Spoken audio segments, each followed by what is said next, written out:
What's happening, my Jack family? Coach Scott here. Welcome to another episode of the Jack After 40 podcast. Today, let's discuss the truth about getting lean after 40. The truth is, I have my truth about what it takes to get lean after 40. Some of the other coaches that you may follow have their truth about what it takes to get lean after 40. And some of the fitness influencers that you follow have their truth about what it takes to get lean after 40. I'm not here to tell you the truth about what it takes to get lean after 40. I'm here to help you discover your truth about what it takes to get lean after 40 for you, and really encourage you to trust yourself throughout this process. Now, I am still continuing to learn and grow each and every day. I learn and grow from the comments that you guys share down in the comment section below my videos here. Just what you guys sharing your experiences, what's working for you, really piques my curiosity and gets me to open up my mind and experiment with different alternative approaches that I may have not followed. So I appreciate you guys for each comment that you share down there and just sharing your experiences with me, because I am learning from you. This Jack After 40 Life channel is all about learning and growing together. So I appreciate you so very much. Now, just the other day, I was asked by a new coaching client of mine what I did, what diet I followed when I lost the 50 pounds. Now it's like almost 11 years ago.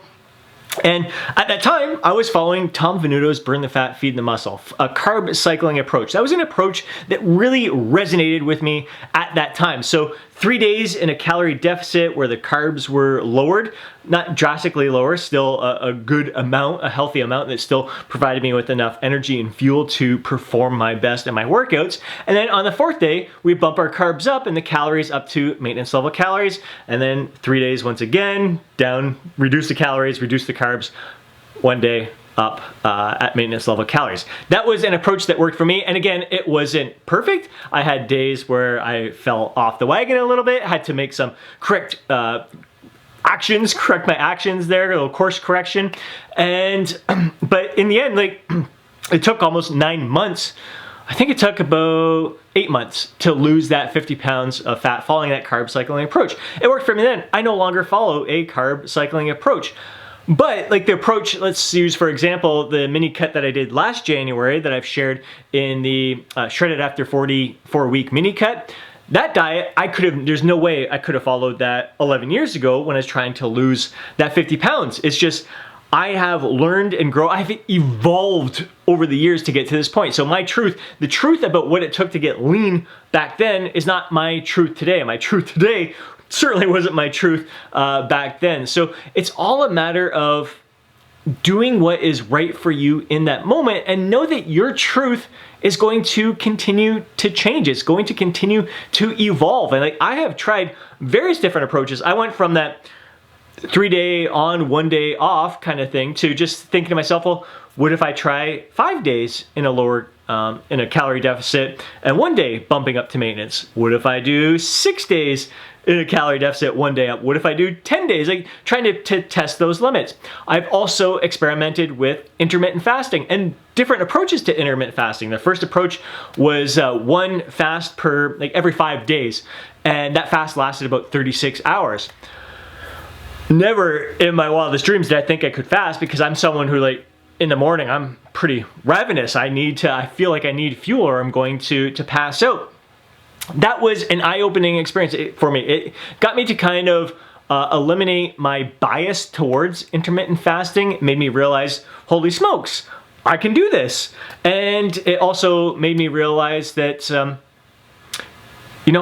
not going to pass out. There's a lot of different things. It was an eye-opening experience for me in regards to the impact. Well, I guess the biggest thing was just brain fart there for a second.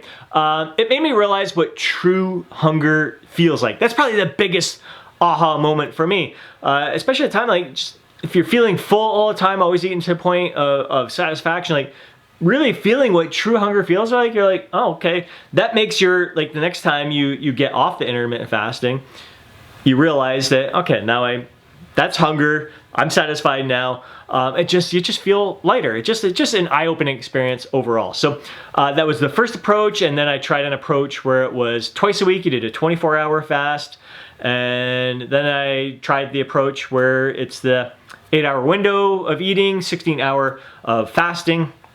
And they all worked. But the biggest lesson for me is that, yeah, it's going to work for a lot of people. It can work for me, but it didn't suit me best. It didn't resonate with me. It wasn't my truth. Like I see a lot of other people who it's intermittent fasting is their truth. It suits their lifestyle. Like they don't like eating until like 2 in the afternoon or whatever. And they're like super productive throughout the morning. They have this sense of mental clarity and focus. And I don't experience that at all. I'm like counting down the seconds to the meal there. So we all have our different experiences and we need to appreciate that. We need to like, just because I don't have those feelings, just because like I'm thinking, oh my God, I can't wait till my next meal, doesn't mean that someone else isn't feeling like that. I'm distracted by that feeling of hunger where others are like thriving from that feeling of hunger. So just I encourage you as you are discovering your own truth, as you are embracing a healthy sense of a playful curiosity. That's really what this lifestyle is all about. You open your eyes to all the different approaches that are out there and you're like, that sounds interesting. I wonder how that would work for me. And like I said, some of those things are not going to work for you. And that doesn't mean it's a failure. It's not a failure at all. You've learned what doesn't work for you. And then you can move on to try the next thing. Is something else piques your curiosity. You think, oh, that kind of resonates with me. I'm going to give that a try myself and see how my body responds. See if this is something that I can stick with. And again, you don't even have to follow an entire approach. Like some methods that don't work for you, you may find certain aspects of that method that suit you really well. So you pick and choose things from, like my style of eating right now is a combination of every different approach that I have followed over the years. Same thing when it comes to muscle building. Like after I dropped that 50 pounds of fat 11 years ago, right away everyone was encouraging me, dude, because I was 137 pounds at the time. Again, having this great discussion with my new coaching client there the other day. And he wanted to know like how I was building myself up, like how I lost that 50 pounds and what I've done to build myself up after that. So I'm like, yeah, I got to 137 pounds. Lean, looked great, but I knew I needed to put on size. Like even though I'm like 5'6.5", like 5'7" on a good day. Everyone was telling me, dude, you got to eat. Just eat big to get big kind of thing. So I was like, all right. And I put on 30 pounds in like 6 months.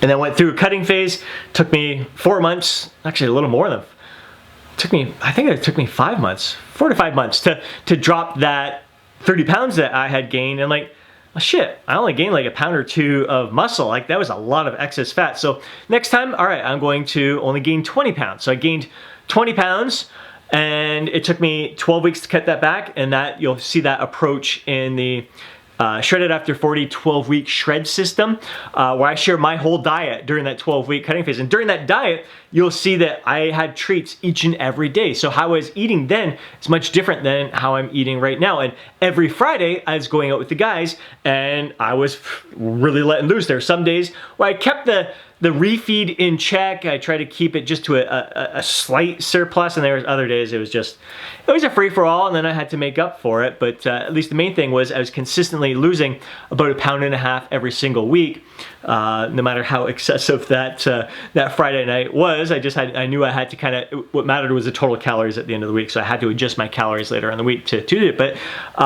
so there was a once a week refeed, cheat day, whatever you want to call it. And I was including treats every single day. It worked for me. I dropped the 20 pounds. In the end, I'm like, oh, fuck, I still only gained 1 to 2 pounds of muscle during that time. So that means like 18 to 19 pounds of fat. Like once again, I'm like, most of the weight I'm gaining is fat. Like, so this whole eat big to get big thing is just not working for me. So let's try gaining 10 pounds. So spreading that over a longer period of time, just slow and steady gains. Did that, and of course the cutting phase was much shorter this time. I only had to do, with 10 pounds, only just, I think it was like a 6-week mini cut there. Dropped that 10 pounds, and again, I'm like, same thing, like about 1 pound of muscle that I gained there. So, all right, everything seems to be like my rate of muscle gain, no matter how much I'm eating in excess, no matter how much my surplus is, I tend to be gaining about 1 pound of muscle per year. So why not keep it more in check? That way I can spend less time dieting throughout the year and more time around maintenance and a gentle surplus. So I'm thriving. I'm like really feeling my best. So now I keep it to like within 5 pounds, sometimes even a little bit less than that. And just really holding this. Now for a guy my size, again, like 146 pounds, 5'7", 5 pounds makes a big difference in my physique. Much different than someone who's 200 pounds and only gaining 5 pounds. That's like, they could eat a burger or have one meal and gain 5 pounds. So that's been my experience with muscle building, and it has evolved over time. So my truth has changed over time, but it's all come from just having this playful curiosity, seeing approaches that other people are using, and thinking to myself, that kind of resonates with me. Let's give it a shot. Having an open mind, kind of putting any bias aside, and experimenting just to see how my body will respond. Same thing now with training 4 days per week. Again, I never thought I would train 4 days per week. I really love being in the gym. I was a bit of a stimulus junkie, as I mentioned in the recent video there.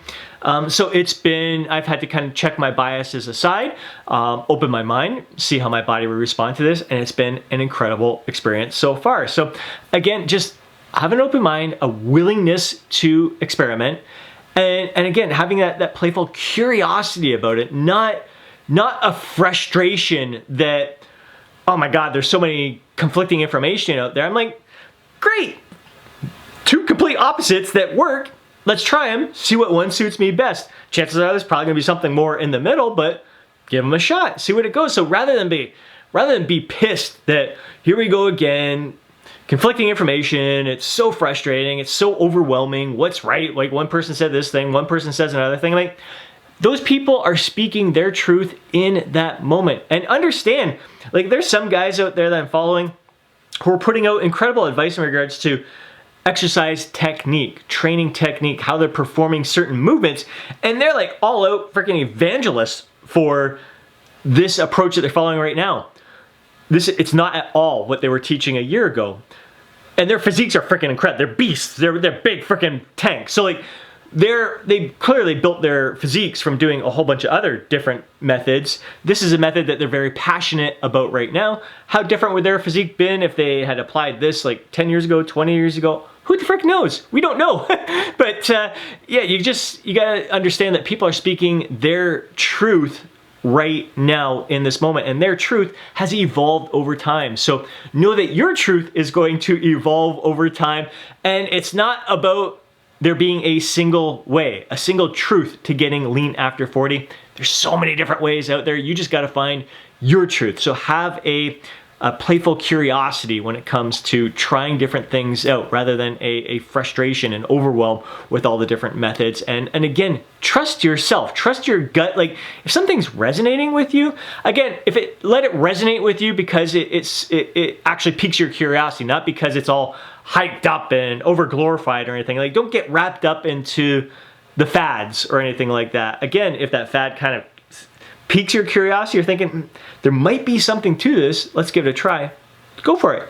And again, take what you like, discard what you don't like. You don't need to follow a method to a T in its exact layout, blueprint that they're following there. So again, I have my truth, and I'm basically just sharing my experiences with you guys. I'm sharing what I'm learning, and again, I think you can never learn too much, but I am learning and I am applying, again, with that playful curiosity. I'm not just soaking up knowledge, I am taking that knowledge that I'm learning, being practical with it and applying that information, and have it with a heightened sense of awareness and seeing how my body responds. An open mind, a heightened sense of awareness, a playful curiosity, and if it works for me, it works for me. And I've gone through what I can do. I mean, it's been decades. I've been lifting for over 30 years. I've been a coach for over 20 years, so I'm not just speaking from my experiences.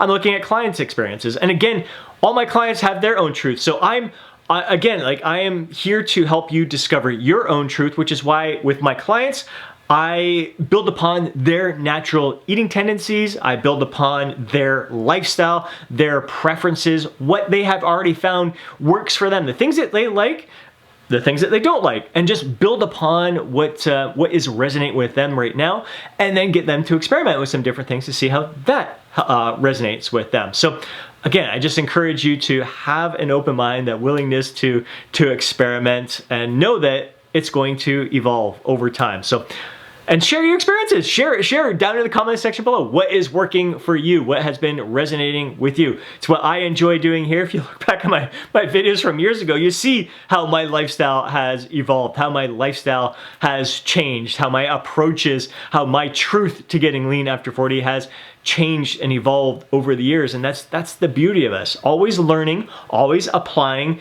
always sharing. We're in this together. We are learning together. So guys, I'm so grateful to be sharing this experience with you, learning and growing together here on the Jacked After 40 Life channel, the Jacked After 40 podcast here. I really look forward to hearing your thoughts and insights on today's podcast. So please take a moment to drop them down below. If you know fellow bro who would benefit from watching today's podcast, please do me a favor and share it with them. Before you go, don't forget to download your free guide, Jacked After 40. Have yourself an amazing day. Catch you next podcast.